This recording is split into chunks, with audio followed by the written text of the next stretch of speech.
खैर दोस्तों, पुनः आपका फिर से स्वागत है एक नई वीडियो के अंतर्गत। इस वीडियो के अंतर्गत दोस्तों हम बात जो करने वाले हैं वो 5 महत्वपूर्ण बिंदुओं के ऊपर बात करने वाले हैं।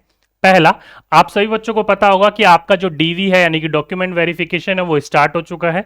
तो उस डॉक्यूमेंट वेरिफिकेशन में आपको कौन कौन से डॉक्यूमेंट ले जाने हैं उससे कई ज्यादा इंपॉर्टेंट है कि किस प्रकार के डॉक्यूमेंट और कहां से लेके जाने हैं वो डॉक्यूमेंट। क्योंकि यहां पर आपने गलती कर दी ना, तो वहां पर आपको कहीं ना कहीं परेशानियों का सामना करना पड़ सकता है। पहला बिंदु ये। दूसरा कि आपका जो डॉक्यूमेंट वेरिफिकेशन होगा उसमें आपको कब जाना है और कब नहीं जाना है ये भी पता होना चाहिए। तीसरा, आप सही बच्चों को पता होगा कि आपका डॉक्यूमेंट वेरिफिकेशन जो है वो बिहार के लोगों का अपने स्टेट में हो रहा है, मतलब अपने जिले में हो रहा है, और बाहर वालों का कहां हो रहा है वो भी पता होना चाहिए, और उसका एड्रेस क्या है। तो डीवी से रिलेटेड आपके जितने भी कल से प्रश्न आ रहे हैं वो सारे के सारे इस लेक्चर के अंतर्गत मैं समाप्त करने का प्रयास करूंगा। ओके, तो चलिए डीवी को लेकर एक एक आपके जो भी मन में प्रश्न है आप एक बार इस लेक्चर को पूरा देख लीजिएगा। सारे लेक्चर का सारा समस्या समाधान हो जाएगा। जैसे कि कल आप लोगों थोड़ा सा एक्टिव हो गए कहां पर, बिहार सरकार की वेबसाइट के ऊपर, तो कल शाम को लगभग आपका ये नोटिफिकेशन जारी किया गया जिसमें कहा गया कि कक्षा 1 से लेकर 5 का जो है पूरे के पूरे जो रिजल्ट है वो घोषित कर दिया गया है, जिनका डीवी यानी कि काउंसलिंग जो होगा वो कब से स्टार्ट होगा, 20/10/2023 सुबह 9:30 बजे से, यानी कि आज सुबह 9:30 बजे से ये प्रारंभ हो चुका है। कब तक चलेगा तो वो भी मैं आपको अभी बात करूंगा उससे ऊपर भी। इससे रिलेटेड किसी भी प्रकार की कोई भी समस्या हो, किसी भी प्रकार का कुछ भी हो, तो ये हमारी वेबसाइट है बिहार वालों की, वहां पर जाकर इस चीज के बारे में आप अधिक जानकारी ले सकते हो। लेकिन आपको जाने की आवश्यकता नहीं है, मैं आपको इस चीज के बारे में बता देता हूं। देखो दोस्तों, आगे लिख रखा है कि यहां देखोगे कि उनकी काउंसलिंग किस चरण में है और तय तिथि को ही काउंसलिंग हेतु उपस्थित हो ताकि काउंसलिंग केंद्र पर अनावश्यक भीड़ ना हो। तो हर किसी बच्चे की अपनी अपनी एक डेट दी गई है, उसी डेट के अंतर्गत आपको काउंसलिंग के लिए पहुंचना है, डीवी के लिए पहुंचना है, ताकि किसी भी प्रकार के ऊपर वो जो केंद्र है वो भीड़ वहां पर ना हो। कौन कौन सी डेट है आइए मैं उसके ऊपर बात कर लेता हूं, लेकिन उससे पहले आपके डॉक्यूमेंट आपको क्या क्या चाहिए। तो देखो दोस्तों, इससे पहले मैंने आपको बता चुका हूं, लेकिन अब डॉक्यूमेंट में थोड़ा सा हेर फेर बदल कर दिया इन्होंने। क्या करा है देखो, ये तो आपको पता होना चाहिए कि आपका मूल प्रमाण पत्र चाहिए आपका, यानी कि जहां पर आप रहने वाले आवासीय प्रमाण पत्र। साथ ही साथ में जब आपने आवेदन करा था वो आवेदन फॉर्म चाहिए होगा आपका। एडमिट कार्ड जब आपका आया था उस एडमिट कार्ड को चाहिए। अब कई बच्चे कहेंगे सर स्टिकर वाला हो, स्टिकर वाला कई बच्चे कह रहे हैं हमने जमा करवा दिया था और कई को जमा नहीं हुए थे। वैसे जमा नहीं करवाना था, वो घर लेकर जाना था। अगर आपने जमा करवा दिया है तो कोई बात नहीं, आप अपना जो नॉर्मल एडमिट कार्ड है वो लेकर चले जाइएगा। साथ ही साथ में दोस्तों ये सबसे इंपॉर्टेंट बिंदु है कि अगर आप अपने बीपीएससी की साइट पर जाओगे ना, तो वहां पर आपने सारे के सारे डॉक्यूमेंट अपलोड कर रखे, तो उन सारे के सारे डॉक्यूमेंट को निकाल कर उसकी फोटोकॉपी करवा कर लेकर जाना है आपको। अदर से कोई फोटोकॉपी लेकर नहीं जानी है, चाहे वो आवासीय हो, चाहे जातीय हो, चाहे वो हैंडीकैप्ड का, आपको किसी भी प्रकार का दस्तावेज हो, वो सारे के सारे आपने पहले ही अपलोड कर रखे बीपीएससी की साइट पर। वहां से आपको वो सारे के सारे लेकर जाने हैं। क्यों? क्योंकि दोस्तों उसके ऊपर एक वाटर मार्क आ रहा है। क्या वाटर मार्क है? बीपीएससी का लोगो आ रहा है और आपका रजिस्ट्रेशन नंबर लिखा हुआ आ रहा है। तो वो वाला आपको सर्टिफिकेट या फिर आवासीय या फिर प्रमाण पत्र की कॉपी लेकर जानी है। ये नहीं कि आप अपने ओरिजिनल को लो, ओरिजिनल की कॉपी करवा कर लेकर जा रहे हो, नहीं, वो लेकर नहीं जाना। ओरिजिनल तो लेकर जाना ही जाना है, लेकिन ये वाटर मार्क वाला लेकर जाना है, क्योंकि बीपीएससी ने साफ कह दिया है कि अगर वाटर मार्क वाला नहीं है तो आपका डॉक्यूमेंट वेरिफिकेशन हम नहीं करेंगे, क्योंकि इससे पता लगता है कि आपने डॉक्यूमेंट हमें दे ही नहीं रखा। जब हमें दे ही नहीं रखा तो हम सत्यापन किस चीज का करें? ठीक है, तो इसलिए आपको वो वाले डॉक्यूमेंट की कॉपी लेकर जानी है जो आपने बीपीएससी की साइट पर अपलोड करा था, जिसमें आपका रजिस्ट्रेशन नंबर और वाटर मार्क आ रहा है, वो वाला। ठीक है, अदर कोई भी लेकर नहीं जाना, चाहे आवासीय हो, चाहे जाति हो, चाहे आय हो, चाहे फिजिकल हैंडीकैप का हो, चाहे ईडब्ल्यूएस का हो, चाहे ईबीसी का हो, किसी भी प्रकार का हो, चाहे आपका सीटेट का हो, चाहे वो आपका 10वीं का हो, 12वीं का हो, ग्रेजुएशन का हो, बीएड का हो, डीएड का हो, किसी भी प्रकार का हो, वाटर मार्क लेकर जाना है कॉपी। कम से कम 4 कॉपी रख लीजिएगा अपने पास उसकी। ठीक है, साथ ही साथ में दोस्तों आपको वैसे तो 3 फोटो लेकर जानी है, लेकिन मैं आपको एडवांस में बता रहा हूं आप 4 पासपोर्ट साइज फोटो ले जाइएगा। जब आप अपना एग्जाम देने गए थे वहां पर एक फोटो दिखाई थी ना, उसी प्रकार की फोटो लेकर जानी होगी आपको। ठीक है, साथ ही साथ में आपका आधार कार्ड भी वही जो आपने अपलोड कर रखा है वो तो कॉपी लेकर जानी है, और ओरिजिनल आपको अलग से आधार लेकर जाना है। ठीक है।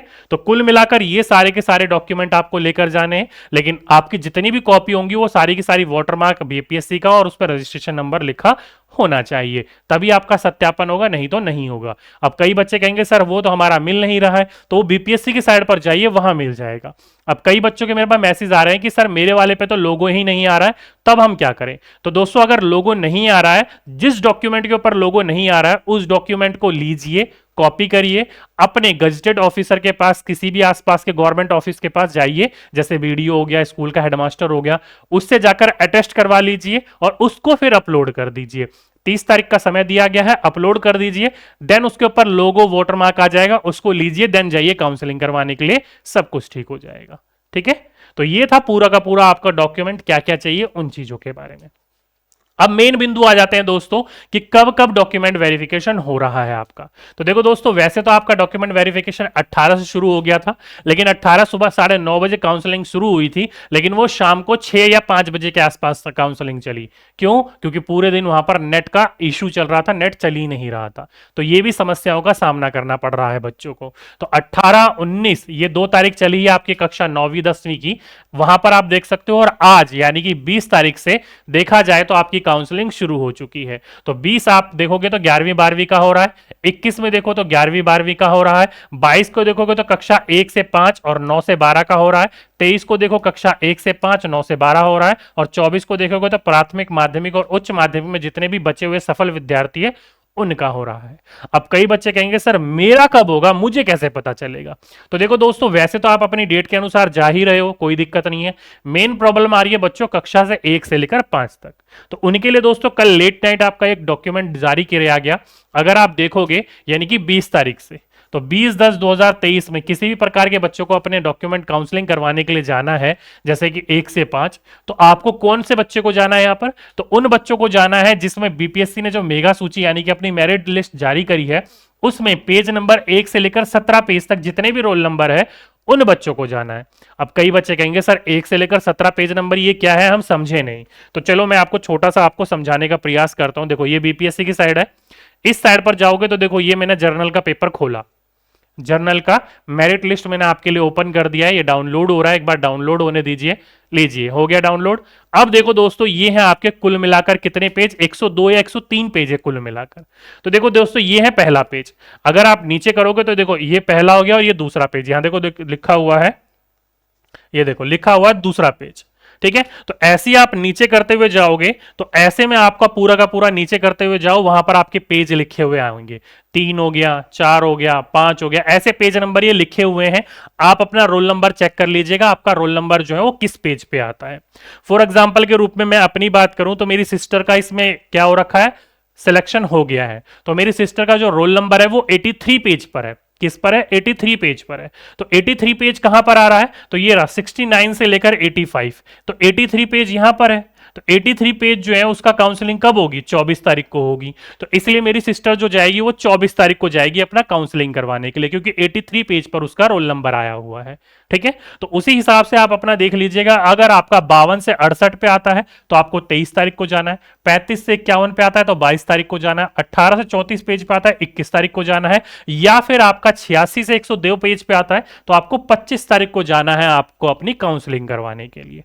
ठीक है, तो ये हो गया दोस्तों, आप अपना रोल नंबर चेक कर लीजिएगा, आपका रोल नंबर किस पेज पे आ रहा है और उसी अनुसार आपको जाना होगा अपनी काउंसलिंग करवाने के लिए। ठीक है, जैसे कि मैंने आपको एक उदाहरण दे दिया, मेरी बहन का 83 पेज पर था तो उसको 24 तारीख को जाना है। ठीक है, तो उस हिसाब से वो अपनी काउंसलिंग करवाने के लिए जाएगी।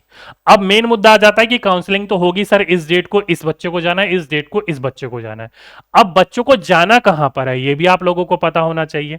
तो दोस्तों, अगर आप लोगों को पता होगा तो आप लोगों के लिए एक मेरिट लिस्ट के साथ साथ आपका है ना एक डिस्ट्रिक्ट अलॉटमेंट का ये लिस्ट जारी करी गई थी। क्या है? डिस्ट्रिक्ट अलॉटमेंट की लिस्ट जारी करी गई थी। मेरी सिस्टर का जो लिस्ट में आया था उसका रोल नंबर मुझे ध्यान नहीं है, क्या रोल नंबर था, 96 समथिंग कुछ करके है, मुझे ध्यान नहीं है। लेकिन उसका जो डिस्ट्रिक्ट आ रहा है यहां पर, जैसे ये मान लो यहां पर आपका मैं जूम कर देता हूं, फॉर एग्जाम्पल के रूप में मानकर चल लो कि ये रोल नंबर है मेरी सिस्टर का, मान लो 96 सर करके समथिंग है कुछ, लेकिन ये रोल नंबर नहीं है मेरी सिस्टर का। तो उसके यहां पर अलॉटमेंट किया गया डिस्ट्रिक्ट पटना। कहा गया है? पटना किया गया। तो आपको जाना है पटना में। कहां जाना है? पटना में जाना है। तो पटना में कहां जाना है? तो दोस्तों इसके लिए भी एक लिस्ट जारी करी गई है। क्या है? एक लिस्ट जारी करी गई है। कुल मिलाकर वहां पर जो 38 जिले हैं, उस 38 जिले के अंतर्गत पूरी की पूरी लिस्ट जारी करी गई है, और लिस्ट के अंतर्गत कहां जाना है वो भी जारी करी गई है। वो लिस्ट मैंने यहां पर लगाई नहीं है क्योंकि बाई मिस्टेक वो मेरी मिस हो गई है वो लिस्ट। आपको मैं वो लिस्ट है ना वो टेलीग्राम पर शेयर कर दूंगा। कहां पर? टेलीग्राम पर शेयर कर दूंगा, ताकि आपको पता चल सके। एक बार मैं देख लेता हूं, वो लिस्ट मेरे पास अभी दिख रही होगी तो वो भी मैं आपको दिखा दूंगा, जैसे कि समझाने का प्रयास कर दूंगा। ठीक है, वो लिस्ट में बाई मिस्टेक यहां पर लगाना मिस हो गया मुझसे, नहीं तो मैं वो लिस्ट भी लगाकर आपको उस चीज के बारे में भी समझा देता कि कहां कहां जाना है। ठीक है, वैसे तो कल मैंने सेव करा था, आई थिंक मैंने सिस्टर को अपनी भेजा था। 2 मिनट रुको, मैं देख लेता हूं। हाँ देखो, ये है 28 जिले समथिंग कुछ करके हैं। लो मैं ये लगा ही देता हूं यहां पर, आप लोगों को इस चीज के बारे में भी पता चल जाए। ठीक है, वैसे तो उम्मीद करता हूं सभी के सभी बच्चों को इस चीज के बारे में जानकारी होगी। नहीं जानकारी है तो कोई दिक्कत नहीं है, मैं ये भी लिस्ट लगा देता हूं। ठीक है, ताकि आपको इस चीज के बारे में भी जानकारी हो जाए। ठीक है, चलिए आइए मैं ये लिस्ट भी दिखा देता हूं आपको। ठीक है, तो ताकि सारी की सारी चीजों के बारे में आपका क्लियरिफिकेशन हो जाए कि आपको जाना कहाँ है।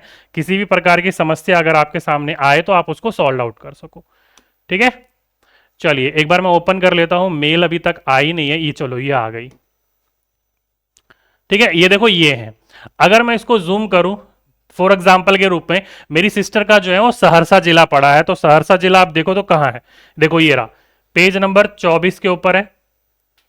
देखो पेज नंबर 24 सहरसा है, यहां पर आप देखोगे तो पेज नंबर 24 सहरसा है। सहरसा में जो जाना है, इसको सहरसा मुख्यालय में स्थित खेल भवन जो है वहां जाना है। यहां पर जो है वो सभी के सभी विषय का हो रहा है। ठीक है, तो यहां पर इसे जाना है। तो आप अपना चेक कर लीजिएगा कि आपका जो डिस्ट्रिक्ट है वो कहां अलॉट किया गया है, उस अनुसार चेक कर लीजिएगा आपको कहां जाना है। फॉर एग्जाम्पल के रूप में मान कर चलूं कि मधेपुरा है, मधेपुरा में कहां जाना है? तो डीआरसीसी का जो ऑफिस है मधेपुरा में वहां जाना है, वहां होगा। जैसे सुपौल है तो सुपौल कहां जाना है? डीआरसीसी का जो ऑफिस होगा सुपौल में, वहां जाना होगा। तो उस हिसाब से आप एड्रेस चेक कर लीजिएगा कि आपका कहां पर पड़ा है, कहां पर नहीं पड़ा है। ठीक है, तो ये आपको पता होना चाहिए कि किस स्टेट में है, कहां पर और किस डिस्ट्रिक्ट में। अब कई बच्चों के मन में सवाल उत्पन्न हो रहा था, सर अदर स्टेट वाले कहां जाएंगे?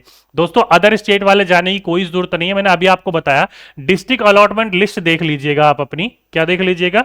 डिस्ट्रिक्ट अलॉटमेंट लिस्ट देख लीजिएगा। उस लिस्ट में आपका जहां पर भी नाम आए, जैसे मान लो यहां पर आपका शेखपुरा आ जाए या फिर नालंदा आ जाए, पूर्णिया आ जाए, कहीं पर भी आ जाए, तो वो देख लीजिएगा आपका कहां पर है, और उस हिसाब से आप अपनी इस लिस्ट में जाइएगा और उस लिस्ट में चेक करिएगा कहां है। जैसे कि पश्चिम चंपारण होगा, पूर्वी चंपारण होगा, तो यहां पर आपको जाना होगा। ठीक है, जरूरी नहीं है कि पटना ही जाना है आपको। पटना जाना होगा आपको 2 नवंबर को। 2 नवंबर को क्या है? तो गांधी मैदान के अंतर्गत जो मुख्यमंत्री है नीतीश कुमार जी, वो आपको क्या देंगे? वो आपको नियुक्ति पत्र बांटेंगे, उसके लिए जाना होगा सभी बच्चों को। वैसे अपने अपने जिला में ही काउंसलिंग हो रही है तो वहां जाना है अपने आप को काउंसलिंग करने के लिए। ठीक है, चलिए तो उम्मीद करता हूं दोस्तों ये पूरी की पूरी डिटेल मैंने आपको समझाने का प्रयास करा, सभी के सभी बच्चे समझ गए होंगे। तो अभी के लिए आज के लिए बस इतना ही। बाकी किसी प्रकार की और भी समस्या हो तो नीचे आप मुझे कमेंट बॉक्स में लिख दीजिएगा। ठीक है, और बाकी ये जितने भी डॉक्यूमेंट आपको लेकर जाने हैं ना, इसकी मैं आपको एक कॉपी यानी कि पूरा का पूरा पीडीएफ शेयर कर दूंगा। नीचे मैंने टेलीग्राम चैनल का लिंक दे रखा है, उस टेलीग्राम चैनल के लिंक पर जाइएगा। डिस्क्रिप्शन में भी है, टेलीग्राम में भी है, और साथ ही साथ में आपके कमेंट बॉक्स में पहले कमेंट में भी है। सब जगह मैं लिंक दे दूंगा, उस लिंक के ऊपर ये सारे का सारा पीडीएफ शेयर कर दूंगा, ताकि आपको किसी भी प्रकार की कोई समस्या हो तो वहां जाकर आप चेक कर सको, बार बार वीडियो देखने की आपको आवश्यकता ना पड़े। ठीक है, तो चलिए दोस्तों आज के लिए अभी के लिए बस इतना ही। आपसे फिर मुलाकात होगी एक नेक्स्ट वीडियो में। जब तक के लिए सभी बच्चों को धन्यवाद।